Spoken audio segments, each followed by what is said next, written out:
हां, एक लक्षात घ्या की मालेगावला न्यायालयीन कामासाठी मी आलेलोच आहे. अद्वै हिरे जे होते आमच्याबरोबर उपनेते, त्यांनी गिरणा सहकारी साखर कारखान्यासंदर्भातलं एक प्रकरण न्यायालयात नेलं. या कारखाना अद्याप उभा का राहिला नाही, शेतकऱ्यांकडून पैसे घेतले, त्याच्यावरती अनेक वेळा चर्चा झाली, वृत्तपत्रात बातम्या आल्या. तो विषय मी मांडला, त्याच्यावर विधानसभेत सुद्धा चर्चा झाली. आता इकडले जे पालकमंत्री आहेत त्यांना असं वाटतं त्यांचा अवमान झाला. यात अवमान करण्यासारखं काही नाही. मुळात हा संपूर्ण खटला अजूनही NCLT न्यायालयामध्ये प्रलंबित आहे आणि त्याचाच आधार घेऊन मी वक्तव्य केलं होतं. पण तरी आता त्यांना वाटते अवमान झाला. आता अवमान झाला असेल मग तो कारखानाच उभा राहायला पाहिजे अशी आमची भूमिका होती. जे काय ज्यासाठी तुम्ही हे सगळं निर्माण केलं तो कारखाना निर्माण होणं गरजेचं होतं. पण ठीक आहे, इतक्या लांब आम्हाला कारखाना यावं लागतं. त्यांचा उद्देश तोच असतो की वेळ जावा, एक एक दिवस प्रवास करावा.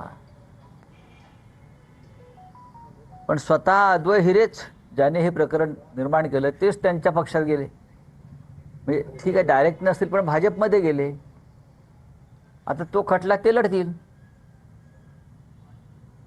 स्वतः जे भाजपमध्ये गेलेले आहेत सत्तेत, आता तो खटला त्याने लढावा सत्तेच्या माध्यमातून. आणि आम्ही ठरवलं की आम्ही या खटल्यातून बाहेर पडावं, अशी आमची भूमिका आहे. त्यांनी तो खटला लढावा, त्याने तो खटला उभा केला होता, आम्ही त्यांना मदत केली. आतापर्यंत अद्वै हिरे यांनी अनेकदा तो विषय मांडला, पण त्याच्यामुळे कोणाचा अवमान झाला नाही असं वाटतंय. पण आम्ही बोलल्यामुळे अवमान झाला. पण ठीक आहे, आता ज्याने हा मूळ प्रकरण आणलं होतं ते खटला लढतील. ते सत्ताधारी पक्षामध्ये आहेत आणि सत्ताधारी पक्षामध्ये जे देवेंद्र फडणवीस किंवा नरेंद्र मोदी आहेत त्यांची भूमिका आहे ना खाऊंगा ना खाने दूंगा. त्याच्यामुळे आमच्या शुभेच्छा आहेत अद्वै हिरे यांना. लढा. आज आपण आता काही विनंती करणार आहात कोर्टाला की आपला सहभाग याच्यात नसावा? नाही, आम्ही कोर्टाला विनंती करू की आमचा थेट सहभाग याच्यामध्ये नव्हता. NCLT न्यायालयातल्या खटल्याच्या आधारे आम्ही ते वक्तव्य केलं. खटला ऑलरेडी सुरू आहे. ज्याने तो खटला दाखल केला ते आता सत्ताधारी पक्षामध्ये आहेत. सगळे पुरावे त्यांच्याकडे आहेत.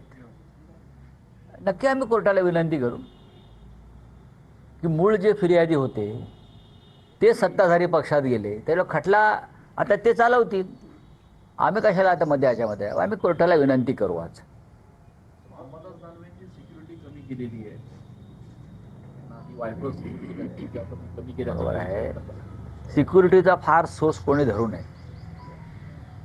सिक्युरिटी या देशामध्ये फक्त भारतीय जनता पक्षाच्या लोकांना धोका आहे आणि संघाच्या लोकांना धोका आहे. त्याच्यामुळे त्यांना Z+, डबल Z+, कमांडोज, बरं का, NSG कमांडो किंवा शिंदेचे लोक जे फुटून घेऊन फोडून देतात त्यांना सिक्युरिटी. बाकी इतर पक्षातले जे प्रमुख लोक आहेत ते निर्भय आहेत. आमच्या आसपास याची कोणाची हिंमत नाही. मी या मताचा आहे. त्याच्यामुळे सिक्युरिटी काढली काय ठेवली काय त्याचा फार भाव कोणी आम्ही करू नये. आम्ही कारण सिक्युरिटीसुद्धा कोणाला मिळते मी मगाशी सांगितलं. या देशात सर्वाधिक धोका, खरं म्हणजे त्यांना अजिबात धोका नाही. त्यांना कोणी जाऊन एक चापटेसुद्धा मारणार नाही, काही नाही. निरर्थक लोक आहेत सगळे ते. पण सुरक्षा घेऊन आम्ही कोणीतरी मोठे आहोत, बरं का. आमच्या जीवाला किती धोका आहे. आम्ही किती मोठं राष्ट्रकार्य करतो. राष्ट्रकार्य दिसते यांचं काय आहे ते पहा ना तुम्ही. सोडून द्यायचं. साहेब, राज्यसभेवरनं शिवसेनेतच 2 मतांतर बघायला मिळत आहेत. एकीकडे आपण म्हणतायत की पवार साहेब यांनी राज्यसभेवर जायला पाहिजे, पण दुसरीकडे आदित्य ठाकरे यांचं म्हणणं आहे की ज्या चतुर्वेदी आहेत विद्यमान खासदार मला माहीत नाही त्यांना- याविषयी. मी पक्षाच्या निर्णयाशी कायम बांधील असलेला एक नेता आहे.